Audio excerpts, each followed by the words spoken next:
and a reading of each one's aura.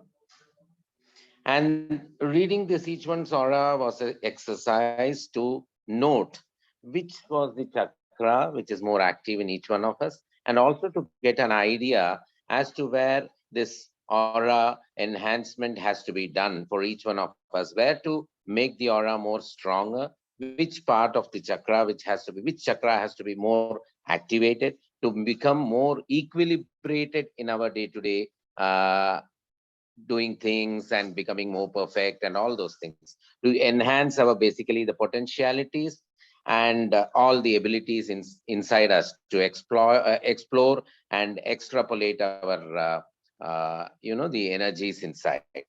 So that was the exercise which was done initially. So whoever is left out, who couldn't have the chance to get the aura read, because I think there are two people more. Anyway, they can just come back at the end of the session and we can complete that also, so that it'll be easy for us to get to the aura analysis. And once we do this aura analysis, and ultimately the second day when we are finishing this workshop, we'll be giving the particular slokas and the aksharas which will be effective for each one of you individually, the aura which is there in you in a basic sense in the body, so that it can be enhanced further for more potentialities. That will be given to each one of you separately and confidentially in your WhatsApp. Okay. And now coming to a recap on the aura and chakras, which we did in the first levels, just to do a recap so that we get into this subject more clearly and deeply. Can I have the first slide, please?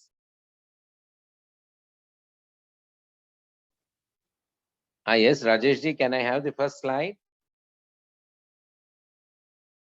Is everyone able to hear? Hello. Yes, Hello. yes, Can we you can hear. see my screen? No, I'm not able to see the first slide. The screen is there, but it's showing mediumistic assimilation techniques. The first slide, which is indicating the chakras for the recap. Okay, hold on one second.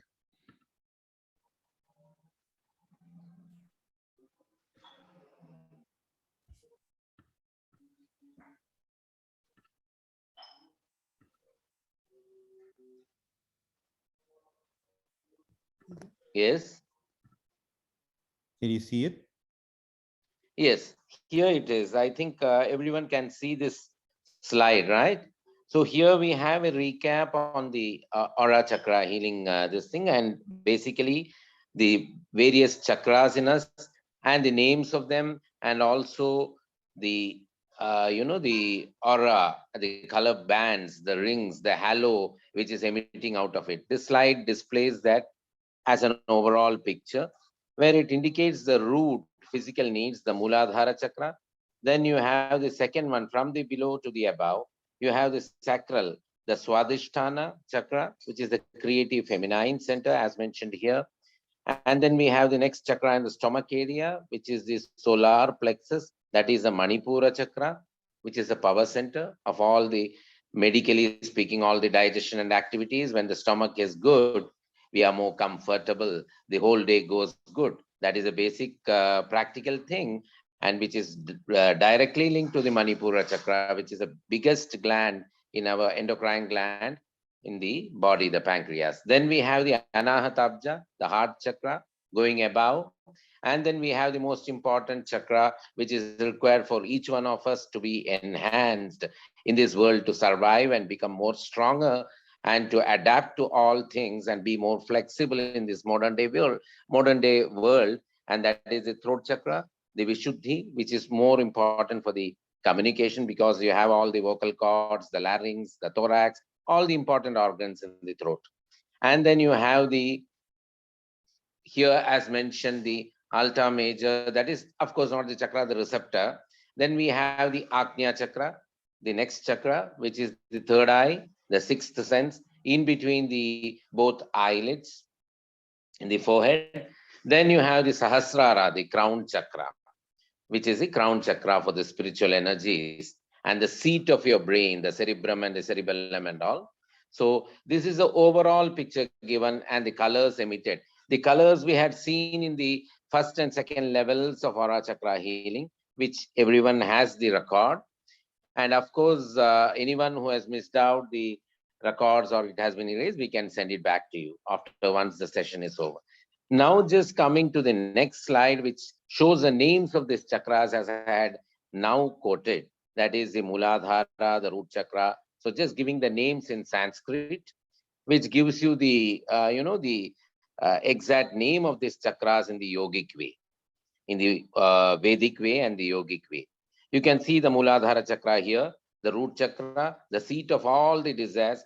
Then you have the Swadhisthana chakra, which is the chakra for the procreation, the reproduction, regeneration, and all those things. And then you have Manipura chakra, the stomach chakra here, which has the pancreas, which is the biggest endocrine gland, the one of the chakras, which is very important. Then you have the heart chakra, which is known as Anahata Abja, Anahata chakra.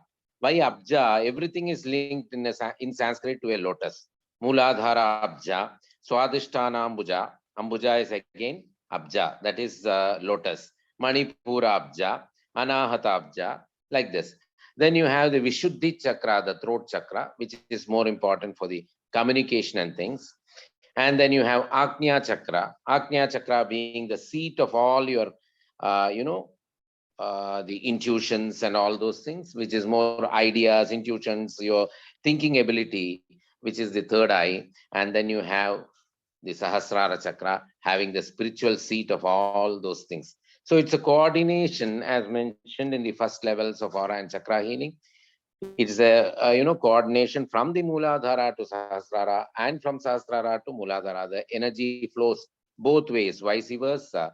That is from your Muladhara to the Sahasrara, where it leads to your Kundalini to rise from your Muladhara place to the Sahasrara, where your energies are more becoming spiritual from the desires to the spirituality, from the materialistic to the spirituality. And again, there from Sahasrara to below to Muladhara, from spirituality to materialistic thing. In the sense, here you can see a connect, which I wanted to bring in very clearly, that it is clearly seen here when I am mentioning that from Muladhara, which is a seat of desires, desires is something where it always desires is linked to the materialistic world, right? To a large extent. And Sahasrara, when you say it is a seat of spiritual energies and spirituality, that means it is fully a spiritual world. So when I say vice versa, it goes from below through the Kundalini to the Sahasrara, the desire seat. And then from there, as spiritual energy, it flows back to the body, to the Muladhara. So it's a reverse osmosis type of thing in the body. That means the materialistic and the spiritualistic things are not different. It has to be coupled together in a balanced, equilibrated way in this world to achieve things in a desired, contented, and comfortable, elevated way, where you balance between the spiritual and the materialistic things in this world. That is why the chakra aura healing gives a concept which is very clear, mentioning that nothing is inseparable. There is no separation between the materialistic or the spiritual thing. It is a balance, which is what is required in life, a balance of both. Just like the common example, you can take each one of you. Each one of you are spiritual in your own way, but at the same time, you're living in this materialistic world, doing your daily activities, getting your salaries, and all these things, which is the materialistic world, but in a balanced way, where you are not avarice to anything. You are not an avarice or a greedy person. That is how you balance the spiritual and the materialistic energies, which is mentioned in these chakras, and the enhancement of each of your chakras, equilibrating it to whatever is bigger and whatever is smaller in your energies, is what is required with the purpose of aura and chakra healing. That is the purpose of aura and chakra healing, to equilibrate things in the right way, to balance things in the right way, where you achieve all this success and perfection. That is our effort, and that is what the Almighty is going to bless us all with when we practice this. Now, coming to the next slide, where what is important to enhance and do and balance and equilibrate your energies in the chakras.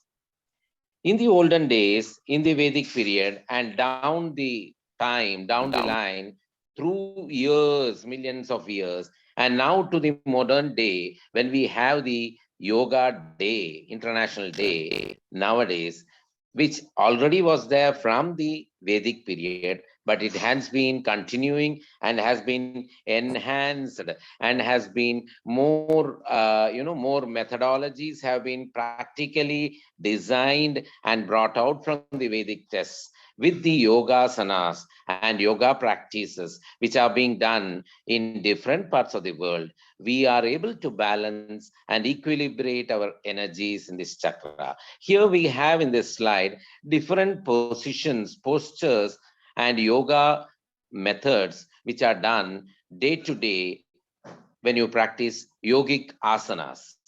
And what these yogic asanas do, here you can see with each chakra, if you go through this slide for a few seconds, each one of you for 2 seconds, just go through this slide, read through this slide, see the positions.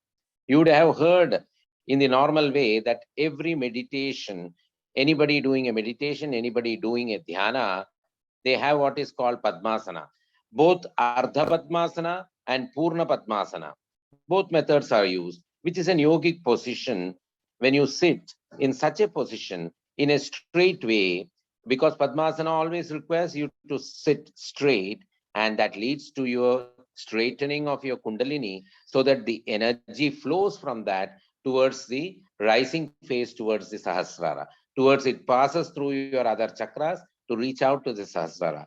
That was the purpose. What happens? Your spine gets straight. In the scientific way, if you put it, your spine gets straight. Then what happens? The nerves which are involved there, the nerves which we mentioned as the chakras there, that has the lymph flow which is corrected in the right way. Lymph flow in the nerves in the scientific way, when it reaches out to your brain and vice versa, your body is fit. You have more blood circulation, you get more oxygenated, your energies increase. This is scientific way of putting it, and that is the same thing which was the purpose which was seen in enhancing the chakras. Your scientific body gets enhanced medically, the same thing involves your chakra, and that is what was the yogic practice intended for. Here we have Padmasana, Ardha Padmasana, Purna Padmasana, then you have Shirasasana, reaching where you see this posture where it gives the entire energy reaching out to your head, the Sahasrara, the brain, and the blood pumping in there, the circulation pumping in there, where you have all your spiritual energies enhanced. The yogic practice which was done. Then you would have heard about this Bhujangasana, you would have heard about even Shavasana, all these methods. Here, various postures are given for each chakra. You can see this from starting with crown chakra, Sahasrara, to the root chakra, the Muladhara. Each yogic posture with different asanas practiced according to, when you take a training in the yogic asanas and do the practice, just like people go for the gym and get practices, which is also a methodology in the modern days, which is also, in fact, a part of yoga. If you see, it is also a part of yoga where you are having your body toned to whatever is required, whether you go for a weight loss or whether you go for a weight gaining, on selectively how do you enhance your body through the chakras, which is what is achieved there, vice versa. Now coming to the next slide, where what we have to do to get into more enhancing of the chakras. Here we have seen in the yogic postures that it is equilibrating the chakras, equilibrating the energies. Before we go into the enhancement techniques, here you can see, 1 second. Are you able to hear? Is everyone able to hear? Yes. Am I audible? Yeah. Yes. Yeah. Okay. So here we can see this in this slide. There are two masters, the two ascended masters, the two masters who were ascending in their energies in those times. And here you can see them. One is the Zoroastrian saint, and the other is Jesus. You can see the amount of energy, the halo which is emitting out from them when they were doing all these yogic practices, when they were enhancing their energies and equilibrating the chakras. Here you can see the output in terms from their spiritual energies in throughout their body, especially emitting out of their sahasrara. You can see the halo emitting out of the sahasrara, the orangish white crystalline aura, which is fully covering them as the halo. So the enhancement, as we had mentioned in the first and second levels of aura chakra healing, all of you who attended that, there you can recollect what I am saying now. There you'd have heard me saying, and all of you assimilating that also, where we talked about the ring, the band, and the halo. The ring, when the aura, each one of us from our body, when it is emitting, I mentioned that there is a distance from our physical body and the aura, the gap, the distance to how much it emits from our body outside, the energy levels. And each one's energy, I said, is different. And when we keep practicing it, the energy increases. The aura output from ring, it ends in a band, and from band it goes further to become more enhanced and becomes trying to be the halo, just like this masters. When you reach that halo, that is where each one of us reaches out to the concept of a superhuman, just like these masters, just like Lord Krishna, just like many of the masters even now today in this world, and also just like to many masters, so-called modern masters, who are the most successful men. For example, big people like presidents, big people like so for in your country there, I could quote something like Bill Gates or whatever it is, big people who are Elon Musk, or maybe in their field they are different, they are doing something different, but the energy levels, how they could achieve this in a different way, the enhancement of the aura, the enhancement of aura. In the materialistic way they did it, these people, the saints, did it in the spiritual way. But there is a balance, because you're living in this world, and that is where now we have to learn how to balance it. And in the modern world, with the terminology of spiritual and materialistic being there, how to balance it in our day-to-day life, because we are neither in the level where we want to get into. Of course we want to get perfect, but at the same time be a superhuman in terms of our potentialities to be brought out into in our day-to-day life, in our arena, because it differs, each one's arena differs. In our arena, where we want to make it perfect. So here there is one concept which I want to bring it very clearly in. We are mentioning about these masters here. We are showing the halo and this thing output of them. The other side, I was mentioning about the for example, Elon Musk, or presidents, or maybe prime ministers, or maybe politicians, or whatever it is, or musicians, whoever are successful in their field in a great way.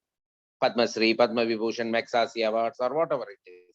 So even their aura and halo they have, but they have an enhanced aura, not like us. So that means we have to enhance ourselves. We also have an aura, but we have to bring in the output. But where we are going to take it in a different way, because we are in the day-to-day life.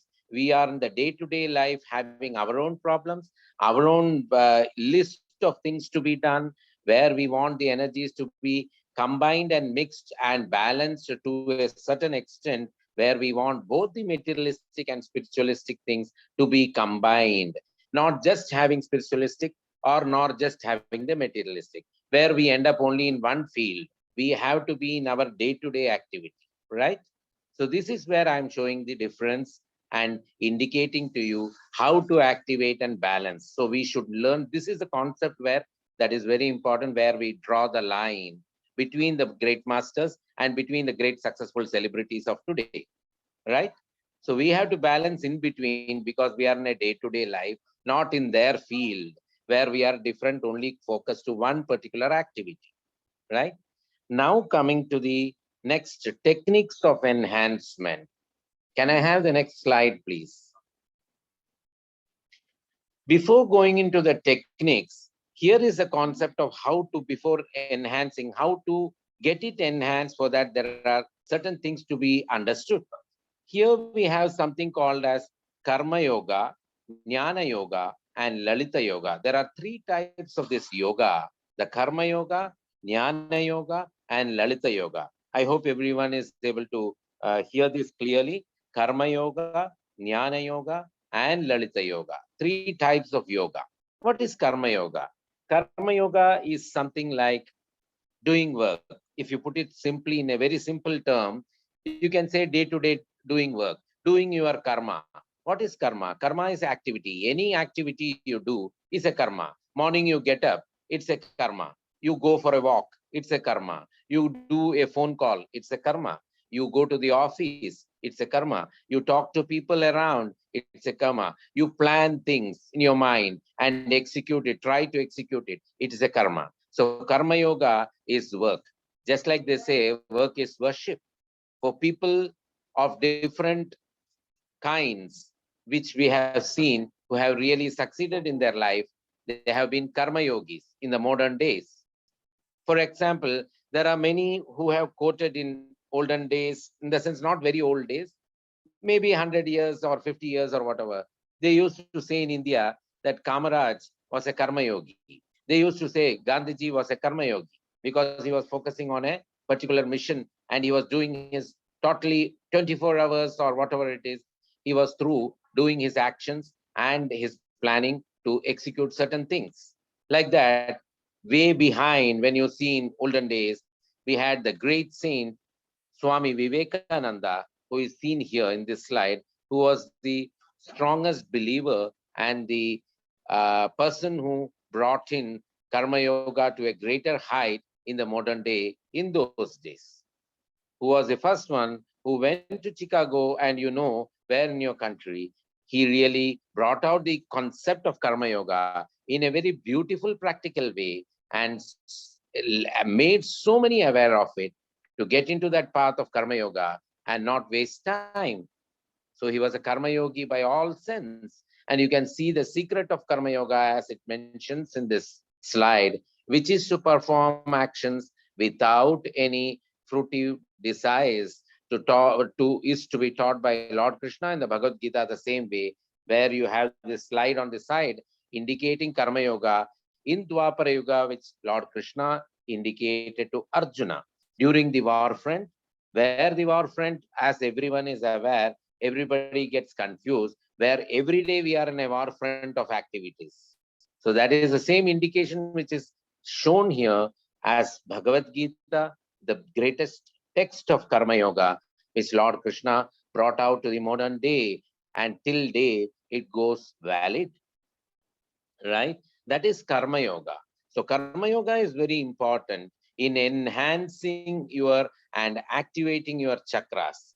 Because when you are into an activity, medically also, when you do activity, your body circulation increases, your circulation is maintained, it doesn't stay dull. And when your body stays active, your chakras automatically, as I had mentioned in the first levels of aura chakra healing, and as everyone is aware, the chakras are nothing in the physical body but the Sukshma and Parakosha chakras, that is the endocrine glands, linked with your nerve plexus, which we saw in the first session of aura and chakra healing. So it has a direct connection with your kaya, that is the body, and the panchendriyas, which assimilate. They are the receptors to bring in the energies inside the body, and where then your endocrine glands, the Sukshma chakras, get activated, and they connect with your Parakosha chakras, that is the nerve plexus, which works to enhance your body. And from the chakras, it reaches out to your buddhi and the intellect and reaches the spiritual energies, right? This is what the kaya and the soul connection, which we mentioned in the second levels of aura chakra healing. Now going to what is Jnana Yoga, where it is different from this Karma Yoga. Let us get into that. You here see a slide which is shown depicting, displaying Adi Shankara with his Shishyas and his guiding them, and they reading the palm leaves, lot of Vedic inscriptions and all those things, where jnana, that is a spiritual energy, is given away from the materialistic world. So this is jnana yoga. Sorry, pardon. So what is jnana yoga? Jnana yoga here, very clearly from the slide, we are able to understand that it is more into spiritual energies.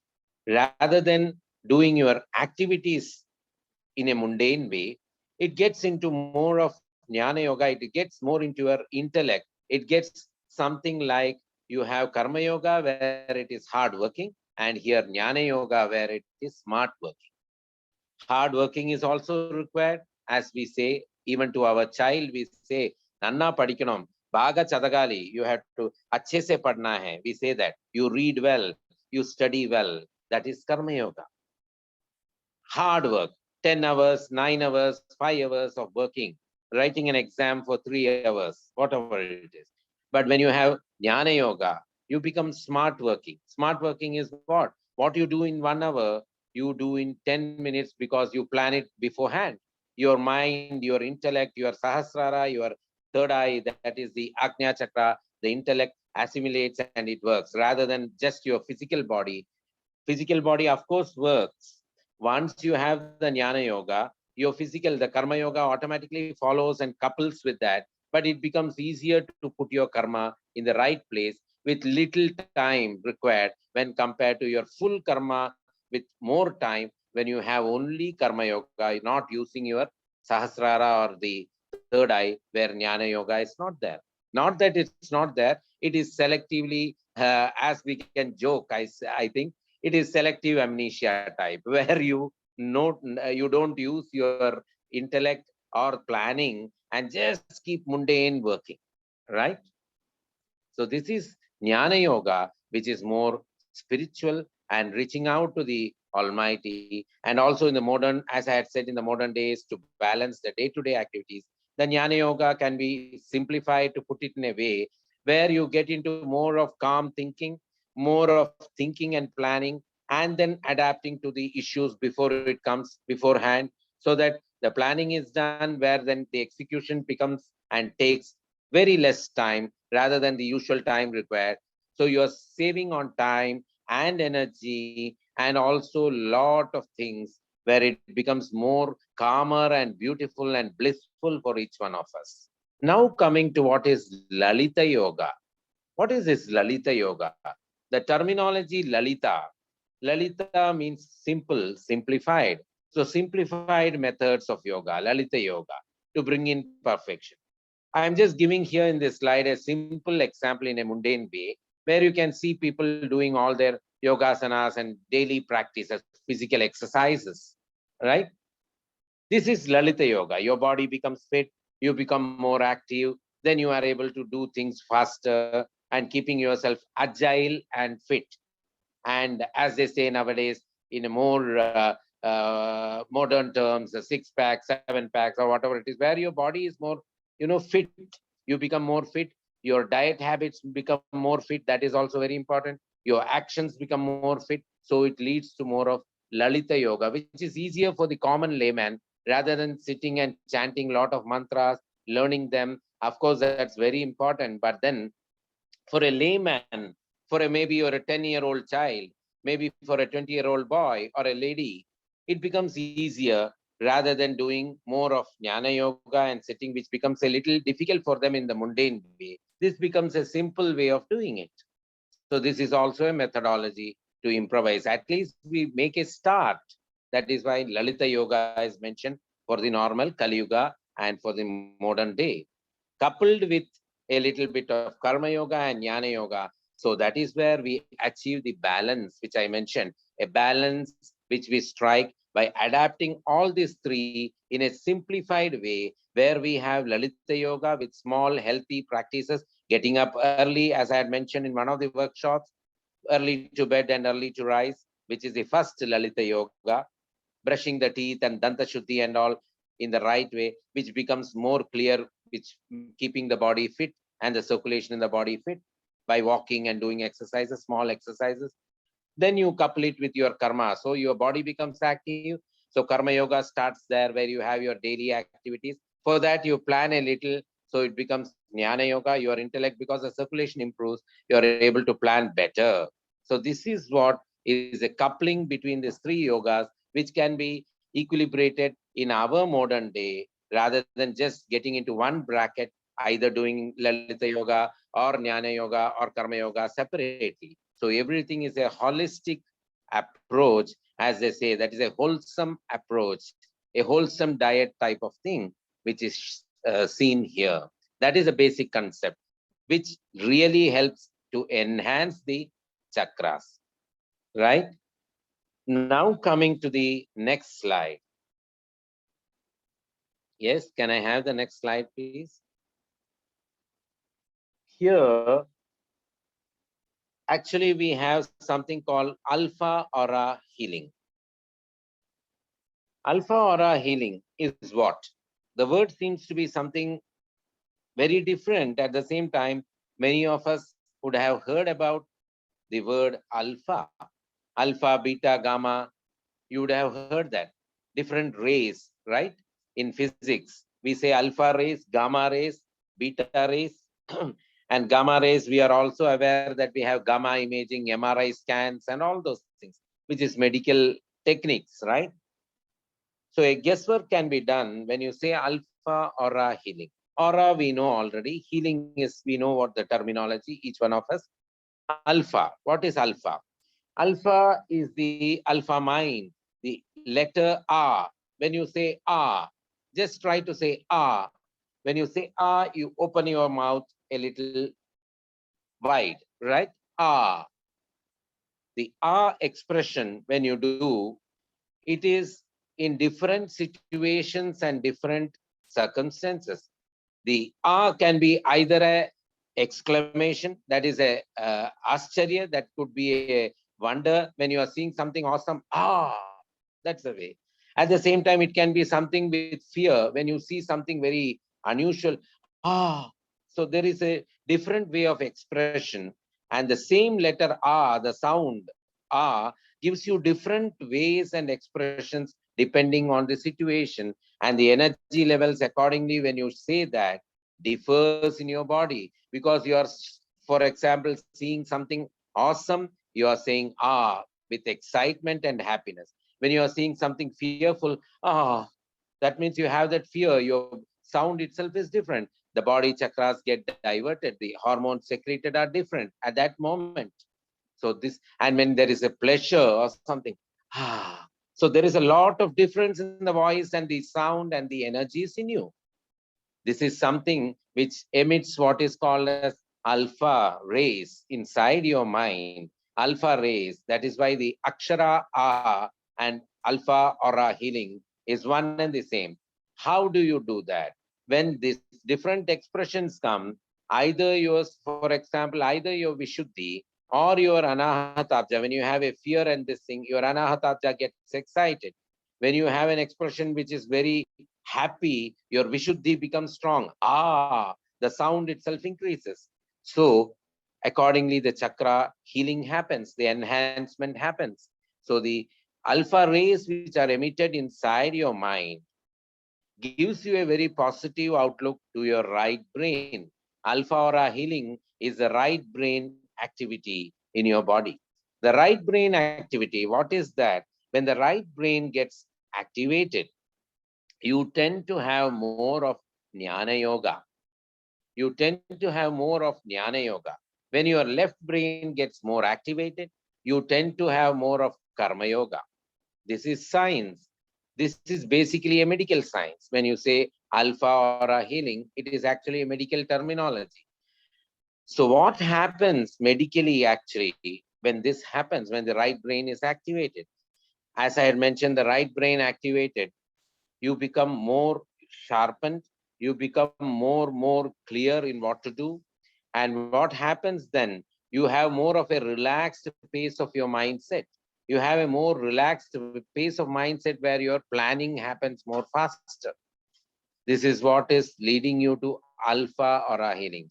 So the what here is the main concept is the letter R to heal the to do the alpha healing.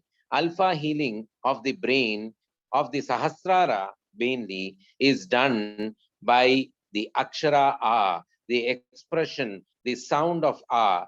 So the chanting of A, the Bijakshara, is one of the Bijaksharas. That is the life-giving sounds, the Bijakshara. A is a sound which is common for any living being, any animal, any species has that sound in different forms of volumes and forms of expression, right? I hope everyone is listening. Yes, Shiva Guru. Hello. Yes, Definitely. yes, yes, we are. I would like everyone to interact so that I'm able to see that everyone is involved and everyone is listening to that.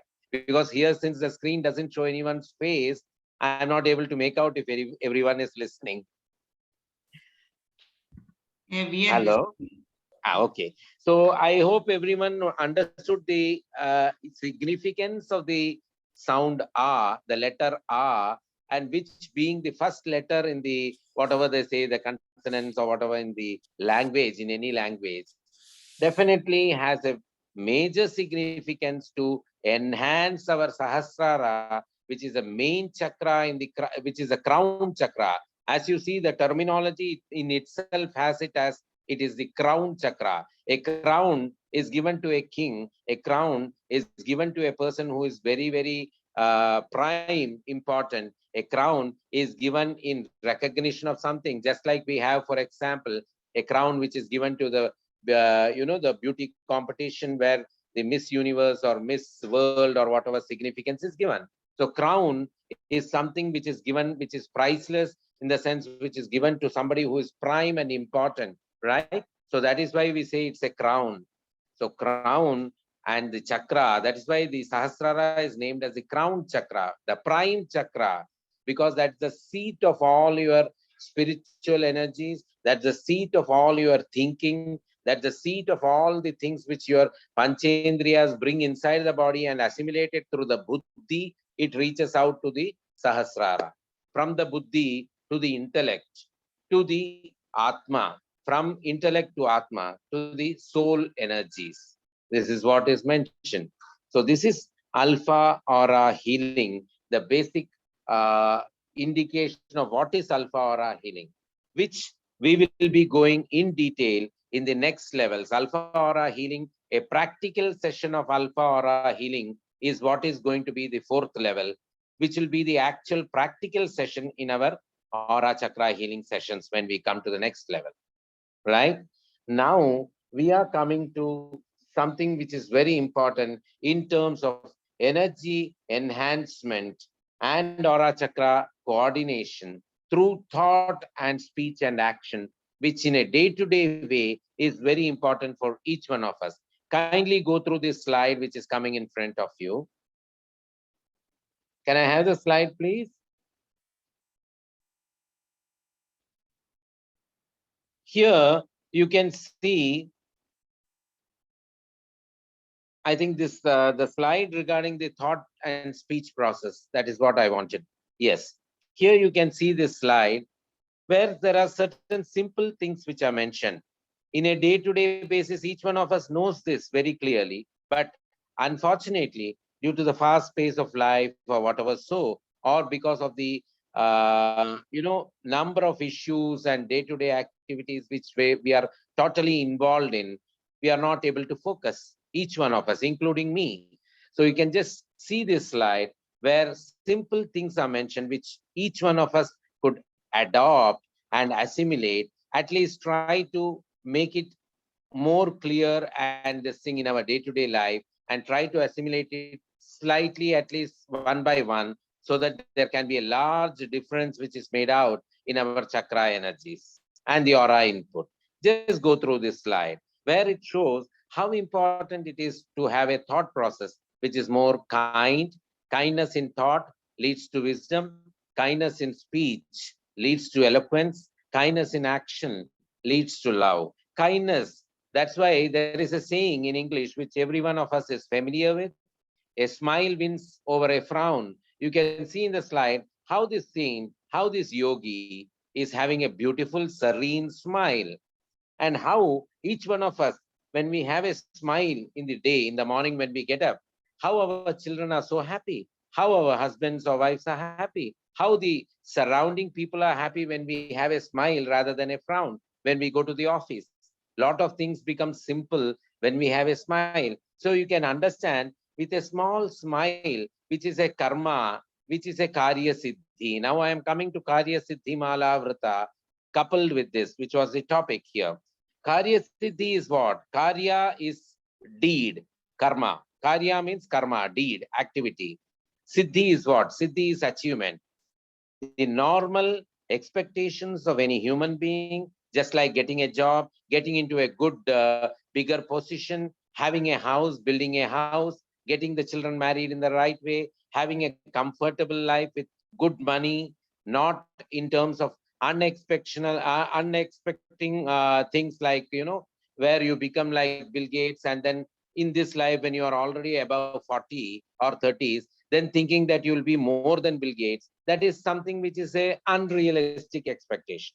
But at the same time, having an expectation, for example, having say 5 crores or 6 crores, or having a house, or having a car, having gold, or whatever it is, getting a good achievement in a job, or going to a big pilgrimage, all these things which are realistic achievements to one's own arena. That's why in the beginning also I said each one's arena is different. For example, some of you may be an artist who wishes to get into a good music and things, apart from doing the mundane kitchen cooking and other things, there where you can really excel. Definitely you will be able to do both together when you put that action into play, where the action happens by doing the simple changes in you, day-to-day changes, which leads you to the Karyasiddhi Mala Vrata.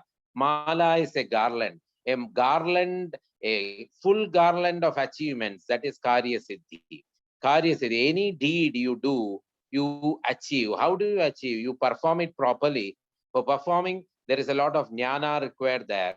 That is the planning, jnana yoga. And for that, what you do? Lalita yoga, day-to-day activity where correction has to happen. And that is where a smile wins over a frown. Have kindness. That itself brings in an interaction which becomes more easier between people. When you have an interaction, you are not an individual separately in this world. To achieve a karyasiddhi, to have a karyasiddhi, you require people. You require, if you are in a team, for example, I'll give you a simple example in a corporate.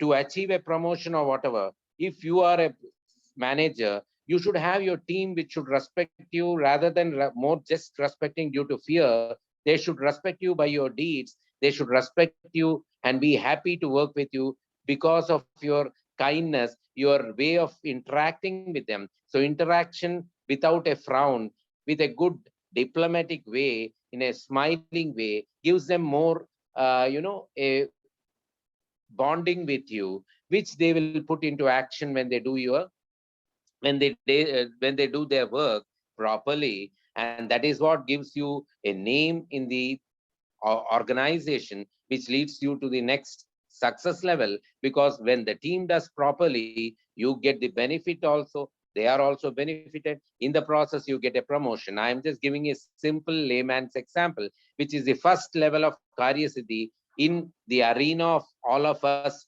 where we are right now, right? Then coming to the next slide, what else can be done in a day-to-day basis in a simple way? Here we have the energy enhancement and chakra aura coordination. You can see here we have the pancha koshas. What is the pancha kosha? Just like the panchendriya, you can see here in the slide.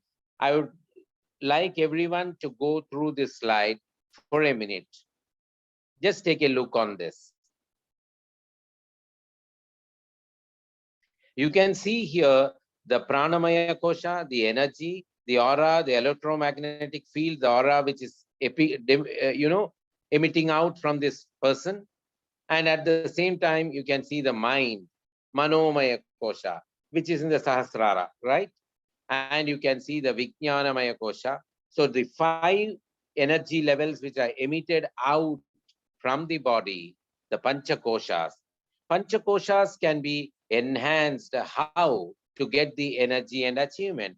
How can you do this karyasiddhi there? The karyasiddhi of achieving the panchakoshas to be enhanced happens only through your panchendriyas being regulated. So that panchendriyas to be regulated, what are the panchendriyas? We saw the panchendriyas in the first level of our aura chakra healing. Can anyone say what are the panchendriyas? Anyone there out? Can you just, hello? Yeah. Hello, sir. This is Rajni. So Yes, man. Panchendra is first sparsh, which is touch, then Yes, smell, which we smell, the yes, taste. Number three is taste, eyes. yes, That's number yes. four, and nose, which we smell. Smell you already mentioned. Smell, Okay. Mm-hmm. Smell, taste, eyes, skin, and nose. Nose you already said smell. So panchendriyas, eyes, netra, nose, that is the smell. Then you have the taste, the tongue. Then you have the skin, the twak, and one more. uh, Panchendriyas, the five receptors. What do you hear? The ears. yes, sir. Here, sorry, I totally So, got that. right? Was So we have all these five receptors which receive all the energies. Everyone medically knows that we receive these energies, we hear, we smell, we taste. So all this comes from outside atmosphere, right? Away from Mhm. your body, it comes from outside. So you assimilate that energies inside, and from there is what it enters the body. It enters your body when your sukshma chakra, the endocrine glands are activated, which then give the output of the energy to the outer chakras, that is the nerve plexus, through which your body emits these energies, that panchakoshas get activated, and these energies come out, right? This is how you enhance it. So why I mentioned about the panchendriyas here, you can see the importance of the panchendriyas. So what you receive, what you taste, what you smell, what you hear, and what you touch, all these things are very important. So it depends on which atmosphere, which environment you are in, and how far it affects your receptors to receive the energies which enter inside your body to activate your chakras to bring out the output of energies. So accordingly, your chakras get more activated or less activated or disrupted. And that is how the energy levels in each one of us varies. And that is how the emotional pattern in each one of us varies. And these emotions and the mind, which is very important to bring in our so-called mood swings, the depressions,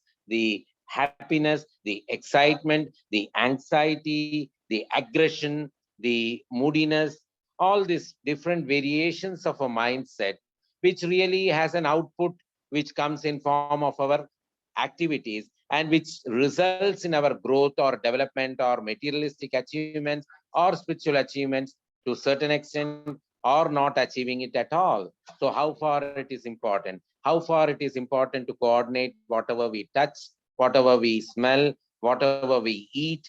So each one of this is very important in a day-to-day life, which in itself leads to each karya siddhi from the beginning. So to achieve a karya siddhi, now I am coming to the main concept here and the main practical thing which I am mentioning. So karya siddhi malavrita, karya siddhi can be achieved only when your each day-to-day activity of your panchendriya, each one of your indriya is to be exactly monitored consciously by your conscious mind, not just the subconscious mind, to receive exactly what is required, to talk what is required only, to listen to what is required only, to smell to what is required only, to eat what is required only. So whatever, even the eating habits also matter in a very big way. Where you eat, what you eat. Here I have an example of one particular incident which I would like to mention. In fact, I have mentioned it in the first levels or second levels of aura chakra healing in our workshops, I think, but I am repeating here for the sake of recollecting for each one of us. It will be seeming to be very funny and interesting, but that has a great significance to what we are talking right now. There was a hotel, rather than there is a hotel here. I'm not mentioning the name so that it doesn't tarnish anyone's details out. It doesn't bring in the confidentiality. Indirectly, I'm mentioning it just to get the crux of the matter. Here in Sharjah, where I am right now, there is a hotel. Years before, that hotel, people used to go and regularly, even now they go. There was a lot of crowd which was going to that hotel every day. The food is of very good quality. Food is very tasty. So everyone was going. But then what happened is, after coming back from the hotel, when they reached their homes, one thing or the other, they used the husband and wife or the people who used to go to the hotel, the family people, they used to, once they reached their home, some argument or other used to happen between them. And always there was, the fights, the usual fights, the Tom and Jerry, which happens in many houses. But it was in a larger tone, which it was happening. Then one day, there was a few group of people who wanted to really analyze what is going wrong and where. Then it was very interesting. They found out that when that hotel food is taken, the food is good, there is no problem, the assimilation of food is good. That means the quality of food is good, so you are more sattvic, everything is there, everything is clear. Then what is wrong? When they analyze, it was very interesting to note that the servers there who were serving food, actually the management was so tough with them that the servers were not even allowed to take their food on time. And the servers used to bring and serve us food in a very nice way, but they were themselves very deprived and very depressed because of the mood set and the type of treatment they were given by the management. And with that depressive mood, they were serving us food and with irritation. And that was what was affecting these people. The aura got changed through the aura, what these people could see, and through the food which was assimilated due to the depressive spells of serving.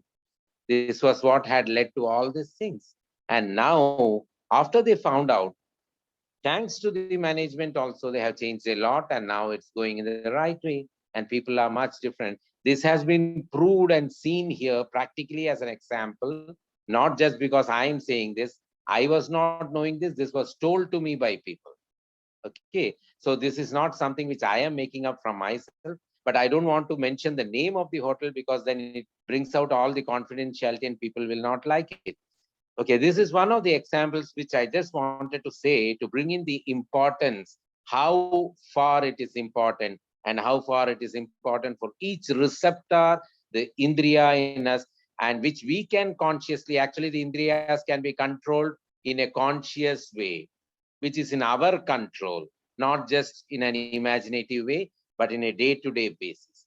The same way, when I said mentioned about the food, there are a lot of foods which are sattvic, which give you a lot of, why sattvic food? What is the importance? Many people may ask, what is wrong? Everything is protein and carbohydrate and all those things, minerals, any food, whether it is non-veg, whether it's veg, then what is the difference? Why you are suggesting only on sattvic food?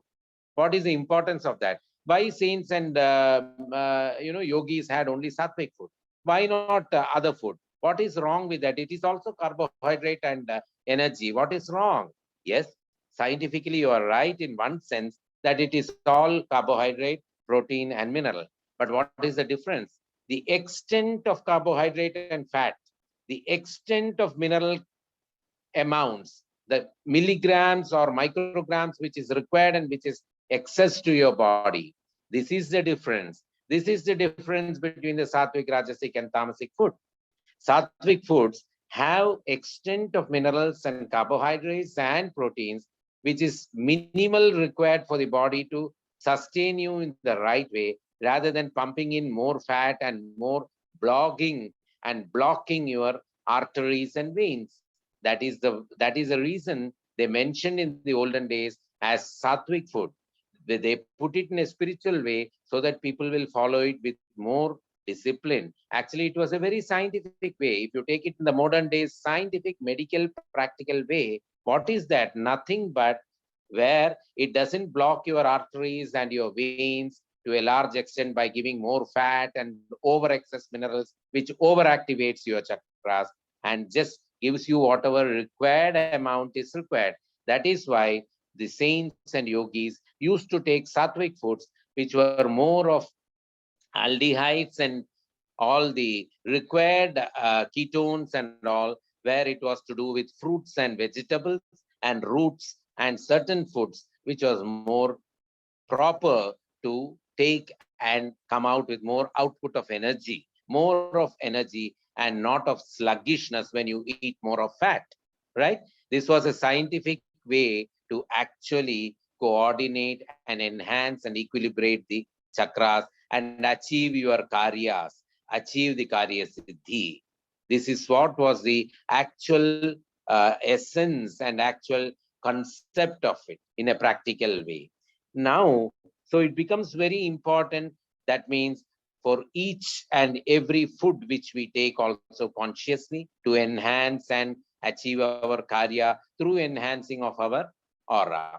So karya siddhi is not totally different from aura chakra healing. It is a part of, rather than part, it is a resultant of our aura chakra healing. When we correct it properly, we definitely achieve karya siddhi through the yogas of Lalita, Karma, Jnana Yoga coupled together in a practical way, in a conscious way, which is only done from the first step, which is very important in Karya Siddhi, to receive the receptors, the 5 receptors in our body, to consciously monitor that every day with our each and every activity, at least from day one now, which we have been doing unconsciously, rather, I should say subconsciously. Let us do it consciously. And for that, the next session when we do the workshop of aura chakra healing, it will again be clubbed with practical session of Karya Siddhi and aura chakra, where we are going into practical session rather than just the points which are mentioned here. Here, of course, I have mentioned the practical deeds which you have to do, but then we go into a practical session in the next levels, right? Before that, this is a theoretical and a practical session, which is in a more concrete way. Now coming to the next slide, which is more into the mediumistic assimilation techniques.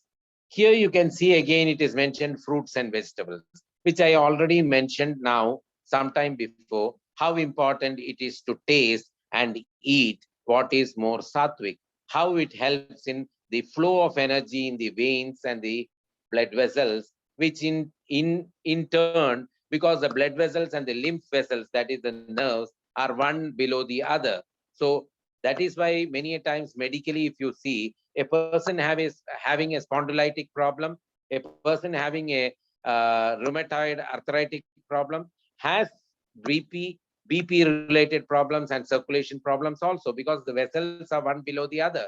The nerve vessels and the blood vessels medically in the body are one below the other. That's why anybody having a lymphatic problem also has a circulatory problem. It is all connected.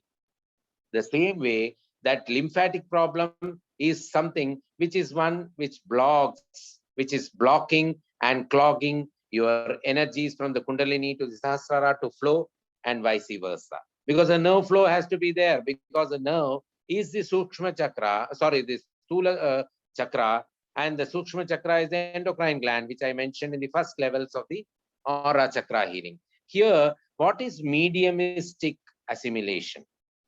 We are the medium. What is a medium? A medium is a body, and a body which is not abstract, which is actually present, a kaya. Just like suppose somebody pinches you, you are feeling the pain, right? Because you are the medium, your body is being pinched. So the body has life in it. You are the medium. So mediumistic assimilation. So whatever you assimilate inside through your indriyas, you hear something, you hear to good music. When you're listening to music, you are the medium. Your ears become the medium. And through the ear, It reaches the inner ear and you are able to hear and you are able to enjoy it. And the enjoyment happens because it enters inside, it goes to your mind, right? It goes to your buddhi. It goes, the signals goes to your brain. In the medical way, putting it, it goes to the brain. So you have that enjoyment. So you are a medium. You become mediumistic, right? It is one simple way of putting it, that you are a medium to that. So your body is mediumistic. So when the body becomes mediumistic, for a simple reason, every one of us is mediumistic in terms of listening to people. Now I am talking to you. You are able to hear my voice. It's audible. That means you are becoming a medium to listening my voice, right? Your body is able to hear my voice. You are a mediumistic body already. The same way you are able to see me, I am able to see you through this video. That means our eyes are working. It's a medium. You are mediumistic again as a body. So when we are mediumistic with our panchendriyas for all these things, why can't we enhance it further to become mediumistic like the yogis and saints, or maybe superhumans? How they became superhumans? They increase the potentialities of our mediumistic nature of the body, with with the result they became superhumans. And that mediumistic techniques where they enhance this were by controlling and enhancing the panchendriyas, how to listen, what to listen, how to be more sharp, all these techniques. So this was consciously done in a day-to-day basis, the mediumistic assimilations. That is how you assimilate. And how this assimilation becomes easier, the simplest way is through the sattvic foods, which give you more circulation to the body. The blood circulation becomes more activated. You don't have a blood thickening process in your body, which becomes more clear. So for that, you require a good sleep, for example, which gives you a good thinking in your mind, because you will feel more relaxed, you'll feel more fresh. If you are suffering from insomnia, you are not able to think properly. So all these small matters which we think are small is very important in the techniques of karyasiddhi. And actually that is the practical karyasiddhi techniques to achieve things where we become more agile and active, for that which where we become more mediumistic. And once you start sensing these mediumistic things, because when you become more assimilating like this, you tend to get all things before your mind, which comes as premonitions automatically in the body due to the rise of the energies of the chakras. And that is what we term as, oh, we are getting some premonitions, we are getting some astral projections. Actually, it is a mediumistic assimilation in your body which actually makes this happen. And it is an actual thing and not an abstract thing. You can experience it each day, ஒரு காரியத்துல, even in small things. For example, I'll give you a small example in a day-to-day life. Some days, many of you would have experienced it. Some days when you get up with a dream, for example. You get up with a dream. In the dream, you are seeing almost a video, most of us, right? You see a lot of incidents, you see clear buildings, you see clear meadows, you see clear, beautiful tourist spots. You see as if you are traveling there. All these things come in your dreams, right? Sometimes someone sees something, even they, for example, if you say it negative, you can say it negative, but then dreams are different types. Sometimes you see as if you are falling from somewhere. Sometimes you see as if some snake is biting you. All this comes in the dreams. How are you able to visualize this? This is coming medically because your nerve flow, when you are sleeping straight in the night or in the sides or whatever, your body is stretched. When your body is stretched, your kundalini energy is flowing through. When the kundalini energy is straight and it's flowing through to your sahasraram, and you are sleeping, where your pancreas, the manipura chakra in the night gets more active for each one of us, everyone, then what happens? The hormones which are secreted, the endocrine glands, the sukshma chakras, when they get activated, the manipura coordinated with your sahasrara, it gives you lot of the energy flow, which gives you lot of premonitions which happen in your energy levels. That premonitions come in the form of dreams, and that when you get up, most of them you remember also, right? So this is what is mediumism. And this mediumistic thing, when you remember over a period, what happens when your energies are now enhanced, it becomes beforehand for you. You are able to sense, oh, this is going to happen. Maybe when you're going for the office, you sense, oh, today the boss may say this because yesterday this was. So your sharpening increases in your mind, which is that which shows that you are a psychic. You become more psychic in your thinking. You become more sharpened in your thinking. Your psychological, psychiatric abilities increase in you, where you are able to control. So there you become more conscious of what you have to talk. You become more controlling. You know how to plan. You know how to interact with the other person, because you will sense that the other person may comment like this. So I have to react in a diplomatic way. I have to react like this. So you become more conscious of yourself. So your body becomes more conscious. You become more mediumistic. And mediumistic, when you become more mediumistic down the line, due to these techniques each day, you end up where your halo from the ring, it becomes a halo of aura, and you become more a mediumistic body, where you are able to sense also anything which is extraterrestrial around you. This is what happens. Of course, I am telling it in the highest level. Now coming to the layman's level, yes, we become more perfect in a day-to-day way, how to interact and how to achieve our things more in a diplomatic and faster, smarter way by Lalita Yoga.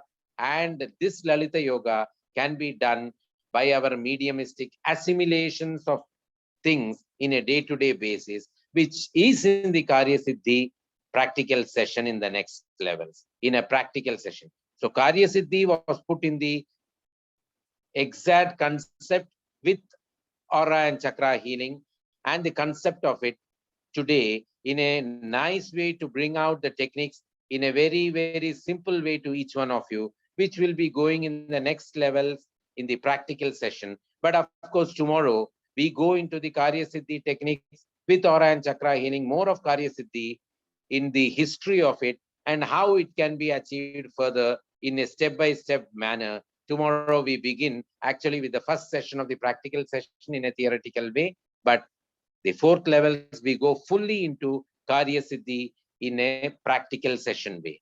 Now here I would like every one of you to have a word and interact regarding what you understood today. Can everyone come? Shivkumar sir, I have a question. Yes. So the aura that you study. Your volume is very feeble, ma. Can you talk aloud? Can you hear me now, Shivkumar sir?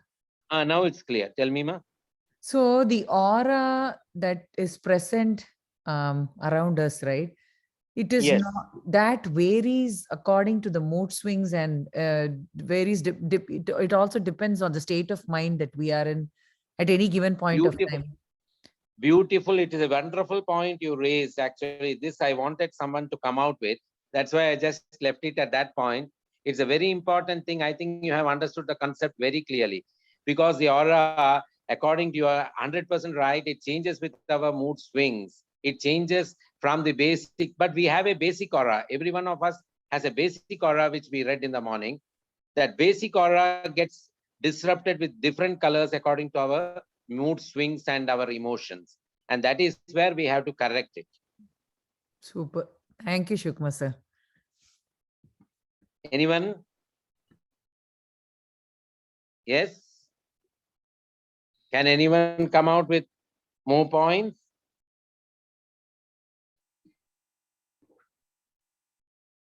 I hope it was simple enough to understand today. I hope everyone could get the points clearly. Is there any doubts today? Of course, we'll be talking tomorrow also, but then if you get something right now, so we can discuss right now. You mentioned Yes. about the thought, speech, action, Yes. right? So what Yes. are the things that we can do to kind of align all three? Is there like some things that we need to like focus more or do so we can align it as much as possible. Yes, yes. It's again a wonderful point which you raised. Actually, aligning when you recollect on what we discussed, actually to thought and speech and action, the coupling of that, aligning of that can be done in a day-to-day process, as we had mentioned earlier. Day-to-day process in a simple way. For example, start with a smile rather than a frown. That itself becomes the thought process which emits out. You are openly emitting it out rather than keeping it inside you. The thought comes in your face openly, right? That's the Yeah. first step which can be done, which aligns. The second thing is when you smile, then your speech, hello, good morning, everyone. When you say that itself, it gives a, and for anything you thank people, it gives a speech process, which gives more of potentiality in aligning it. And the third thing is action. The action of doing it is once you say this, you get more people get more closer to you, and you are able to deliver things to them. You are able to do the karma, right? Yes. I also had doubt, like sometimes like we get different thoughts, right? So as Yes. we process, then sometimes we get like good, sometimes we get bad. Then like once we get like bad or anything, then we say, okay, I shouldn't act on this or just like put it aside and then like not do anything about it. Yes, yes, yes.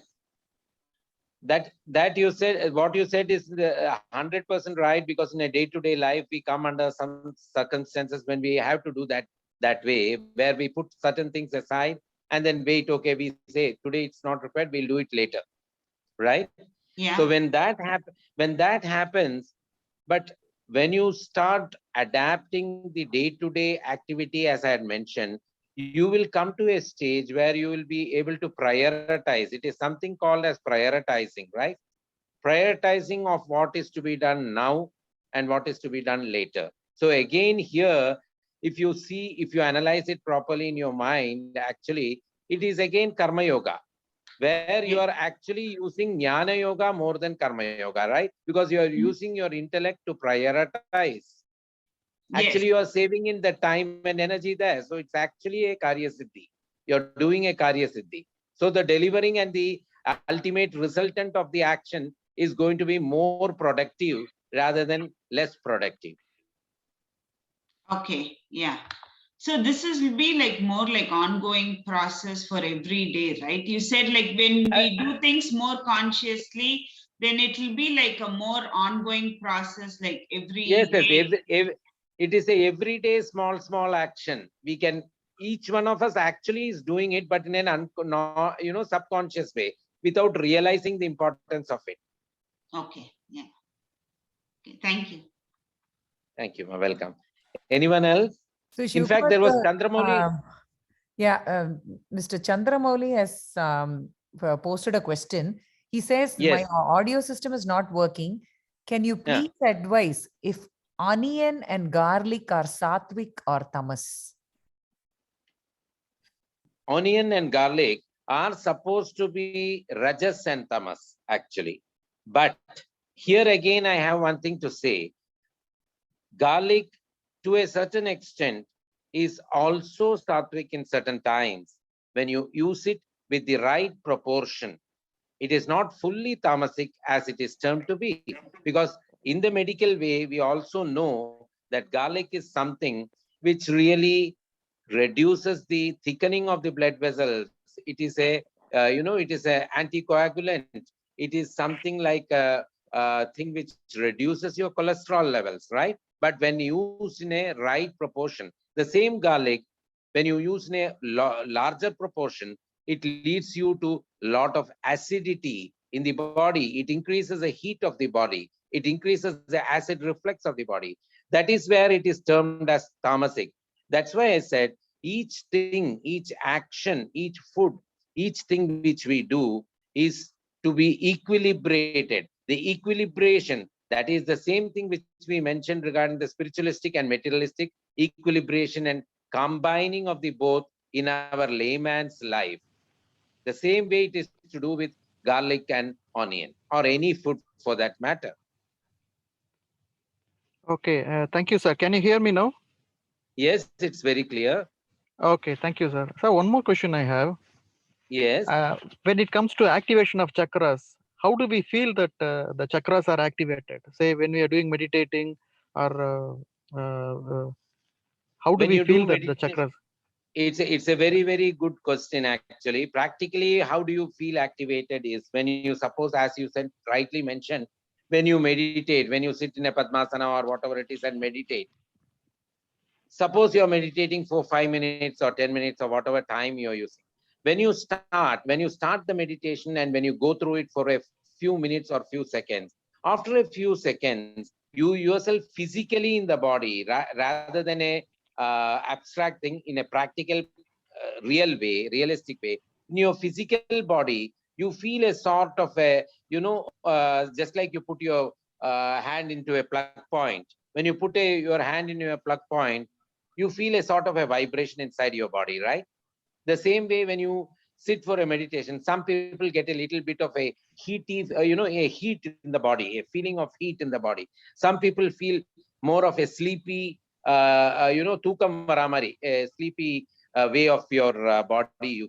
You feel relaxed. So that is the feeling in the body which happens practically in the real sense, which is the, the indicator that your chakra is activated. On the Okay, same sir. note, In that also, I'll give you another information. When suppose you are getting the heaty feeling in the body when you're meditating for a few seconds, actually from your kundalini, the energy is rising up. When you feel a relaxed, sleepy way of your body, when you are starting meditating for 5 minutes or 2 minutes or whatever, that indicates that your sahasrara and the third eye, it is getting more open. So what happens, it gives a relaxed feeling. This is what happens. Yeah, even sometimes you are getting into sleepy mode also when you are doing Yes, meditation. many of us actually start with a sleepy mode only. I am telling you the fact. Many of us, and that is not wrong. What happens is actually when you're doing that for the first time or whatever times, actually what happens is your sahasrara is getting opened. That is why it is relaxing. Because when the sahasrara starts opening, your relaxation happens. That means from your kundalini, it has not started, it is starting reverse way. Okay. So one more question in this same regard. What is the difference, sir? Like when you raise the chakra from Mooladhara as the method what you have suggested, I mean what you have taught before in our previous classes, instead of doing that, what if you do meditating ஒரு சாமியை நினைச்சு நம்ம வந்து meditate பண்றோம்னு வைங்களேன், அதுக்கு என்ன வித்தியாசம் சார்? நீங்க சொன்ன மெத்தட் ஒரு சக்கராவா ரைஸ் பண்றதுக்கு பதில் நம்ம ஒரு சாமியை நினைச்சு தியானம் பண்றோம்னு வைங்க, அதுக்கு என்ன வித்தியாசம் சார்? Beautiful question. சுவாமி நினைச்சு இல்லைன்னா ஏதாவது நேச்சர் நினைச்சு இல்லை ஏதாவது ஃபார்மை நினைச்சு நம்ம வந்து ப்ரே பண்ணிட்டுனா என்ன வித்தியாசம் கேட்டேன். வித்தியாசமே இல்லை. அந்த சுவாமியை நினைச்சு பண்ணறதே என்ன ஆகும்னா உங்க எனர்ஜி வந்து மேலேந்து ரைஸ் ஆகும். சக்கராசை பத்தி என்னத்தினால சொன்னோம்னா இப்படி இருக்கு ஒண்ணு, இதுதான் ஆக்சுவலி உள்ள நடக்கிறதுங்கிறத காமிக்கிறதுக்காக வி டோல்ட். அதுதான் அது. ஓகே. சோ அப்ப நம்ம சாமி நினைச்சு தியானம் பண்றோம் அப்படின்னா மூலாதாரத்துல இருந்து ரைஸ் ஆகுங்களா இல்லாட்டி மாறி சாமியை வருங்களா நினைச்சு சார்? தியானம் பண்ணறதையும் it goes from the kundalini to the sahasrara. Otherwise also vice versa also can be done. As we said, இப்ப மெடிடேட் பண்ணும்போது முதல்ல there is a sleepy thingங்கிறத சஹஸ்ராரால இருந்து தலையில இருந்து கீழேயும் வரும், கீழே இருந்து மேலே ரெண்டு வேலையும் பண்ணலாம், தப்பு கிடையாது. Okay sir, thank you sir, thank you. So on the same note, Shivakumarji, where can come either way, right? Is there a way to practice so that we don't feel sleepy? And because I've observed this and I was confused. Not at all. Please don't be confused because there is nothing wrong. Okay. Because I thought meditation is supposed to energize me and make me feel fresh, and in the end, energizing see, making you fresh. How it happens? When you sleep sound, you become fresh the next day, right? Yes. That is what we say. For example, we joke and say that we took a power nap, right? Many of us say that. What is power nap? Power nap is nothing but regenerating yourself. So when you meditate, when you're feeling sleepy, that means your sahasrara is first opening. You are coming from the head to the Mooladhara. That is nothing wrong. It is a reverse osmosis. Okay. Got it. So, And sir, eventually it can go the other way too, or is there a way that we can particularly be conscious about channelizing it from the Mooladhara all the way to Sahasrara? You can definitely be conscious to channelize it through the Muladhara, but initially most of us get it from the Sahasrara only, because Okay. when you start meditating, most of us first feel sleepy only, because that is the human body, how it is made, because of the why this is happening. That also I'll tell you. In olden days, it was not like that. In very olden days, it was more from the Muladhara it used to happen. That is why Kundalini Yoga was being practiced more rather than Sahasrara Yoga.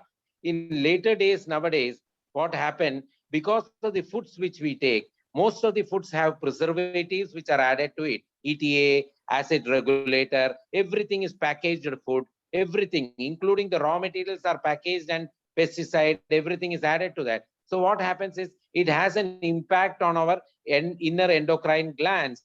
And that is the reason the Sahasrara first opens rather than our Muladhara. sir, I have two experience. First of all, Yes. when I meditate, all the wrong thoughts, especially my fear, comes into my mind, and it kinds of affects me so sometimes to a level that I just feel like stopping the meditation. But now, since I have been doing it for some times, I somehow get hold of myself and assume that these thoughts are just a thought, and maybe I should not take care of about, I must not think too much about all that, and I continue, and the effect of those thoughts go away. One thing. And the second thing is, when I meditate for long, I feel that something is crawling in my body, sometimes in my hand, sometimes in my back, and in in some cases, I feel that someone is sitting next to me or behind, or someone just has opened the door, that kind of, or uh, water is flowing, especially. This is something wonderful which you have mentioned, Rajni ji, because what you have sensed, now what you are saying, I think everyone has to listen to this. What you are saying is something which you have already consciously started. From the negative thoughts, your Muladhara has already rised up, and that is why you're getting the feeling of your crawling in the body, and it is rising up, and you are able to overcome that, the fears. And now when you said in your own statement, your experience, that you are able to overcome that fears, and it is going beyond, and now you're feeling that thoughts are not required. So it is not your mind alone, it is the chakra which is activated, which is making the mind think that it has already crawled up to your Vishuddhi or Sahasrara, and that is why it is going that way. And the next level, when you're feeling that there is someone sitting next to you, when you reach for more levels of meditation, why that is happening is actually it is not someone else, it is actually the mediumistic, your energies which is coming out. The aura is being emitted more stronger at that particular moment, which I think you have to really keep it. When we go through further techniques, you will learn that you will be able to maintain that for a longer duration, 2 days together, rather than just only during the meditation session. Not just due to the not during the meditation session alone. It can be maintained more, so that you can really bring out your potentialities in your day-to-day activities and your achievements How do in I the do meditation. that? That is the next technique of what we are going to do in the karma siddhi, karyasiddhi session, actually the practical session, right? But I Okay, am so that is, really yeah. happy. Yes, tell me. Yeah, and few more experience, like when couple of times when I was meditating, even a small amount of sound somewhere feels like, some bomb kind of thing. The effect of sound or anything gets magnified to a level that, Yes, here, sorry to interrupt. Here I have to say something very important. When you mentioned this, can you notice consciously from your inner mind? Can you just now recollect what we mentioned about Panchendriyas? That means sound. You said about the sound and the magnitude of sound, the frequency of sound receiver. Your frequencies, your receptor has been more modulated. So your ears, the inner ear has been more modulated. What they say, the hearing has been more enhanced. Your ear receptor, the panchendriya, has been more enhanced. That means your nerve chakra towards that. That means your vishuddhi is getting more stronger, because the ears, the nose, and the eyes are all, the ENT is in your throat, right? The vishuddhi chakra. So your vishuddhi chakra is getting enhanced, stronger. So in your body, actually more than any other chakra, here I'm just giving an example to everyone. Here, so it's a live example that in your body, your vishuddhi is the most active chakra in your body. That's why you are experiencing all these things. Your vishuddhi is more stronger than any other chakra. So you have an enhanced vishuddhi chakra in you. So that means you are a good communicator when it comes to managing in a corporate or Oh, with very people. good. Very Hello? good. I have authored That is, 45 research papers and communicate see, really very well. see, that is why it is indicated. So you are practically proving what I am able to see. This is karyasiddhi. You have already achieved one deed. You have achieved karyasiddhi in your own arena. Now, how to achieve it more is what we are going to learn in the next session. Right? Thank you so much, Rajniji, because it's a live example. I'm so happy that it has been shared by you to everyone. Thank you Thank once again. I think everyone had a good understanding today, hopefully. And I would wish every one of you to start the day tomorrow itself, from today itself, in fact, with each activity to improvise all these techniques, and we learn more and be more perfect superhumans soon in our own arena and our deeds. Right? Thank you, one and all, and have a great day, and see you tomorrow again. Thank you, Radhika ji.